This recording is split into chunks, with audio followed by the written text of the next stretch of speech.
السلام الله عليكم ورحمة الله تعالى وبركاته وعبد الفتاح حسن أحمد maanta waxaan idiin soo gudbin doonaa abtirka beesha hawrarsame ammaan reer ee Mareexaan Sade waa kan abtirkii ee ka bogasho wacan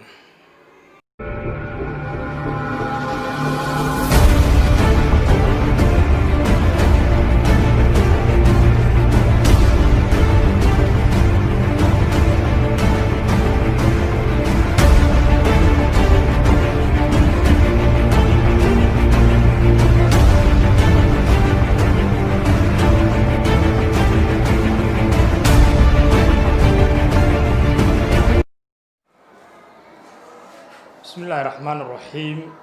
maanta ay taariikhdu tahay 17 bishii 11 sanada 2020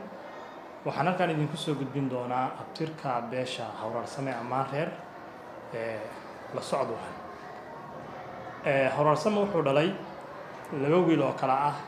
maxamed iyo mucli maxamed wuxuu u kala baxaa yuusuf maxamed iyo salebaan maxamed يوسف محمد ayaa dhalay iidow yuusuf iyo gaabane yuusuf iidow yuusuf wuxuu u kala baxaa dhoore iyo xirdiid halka dhoore uu u kala baxo qayliye iyo abtidoon xirdiid wuxuu u kala baxaa kuulow iyo dhiblaaw halka waxaa ku eg beesha yuusuf maxamed ee hawrarsame ammaan reer waxaan u gudbaynaa beesha salebaan ama salebaan maxamed salebaan maxamed waxa uu dhalay aadan salebaan iyo maxamuud salebaan labada wiil buu dhalay beesha aadan salebaan ee hawrarsame ammaan reer aan sii galay aadan salebaan wuxuu dhalay hal wiil oo la oran jiray faarax wuxuu u kala baxaa 6 laf oo waaweyn waxayna kala yihiin sida tan kow weydow faarax labo kalaxow faarax saddex wacays faarax afar xirdiid faarax shan fardax faarax iyo 6 naaleeye faarax beesha weydow aadan salebaan ee hawrarsame ammaan reer aan u gudbay weydow wuxuu dhalay naxar ayaa u kala baxaa 7 lafood oo la isku yiraahdo 7 ilmo naxar waxayna kala yihiin sida tan kow kabiya naxar labo jaamac naxar saddex xirdiid naxar afar bisin naxar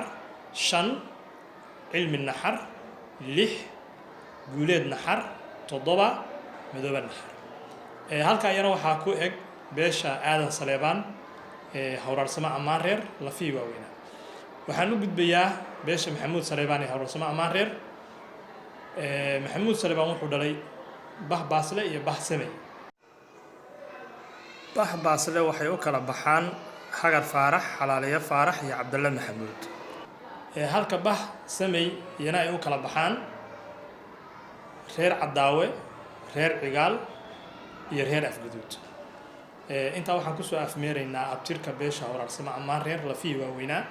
waxaa iga afeefa inaanan hoos u daadegin oo aanan hoos u gelin jifooyinka hoose ama jifo hoosaadka intaas waa un la fii waaweynaa waxaan u mahad celinayaa dhammaan raggii ka qayb qaatay ururinta iyo tafatirka abtirka beesha iyo soo saaridda barnaamijkan waxaan si gaara ugu mahad celinayaa sheekh idriis cali oo gacan weyn ka geystay barnaamijkan intaan dib ugu kulmi doono barnaamijkan lamida oo aynu ku qaabad dhigi doono insha Allah taariikhda beesha hawrarsame ammaan reer وأنا عبد الفتاح حسن أحمد وإذن الله وبالله التوفيق والسلام عليكم ورحمة الله تعالى وبركاته.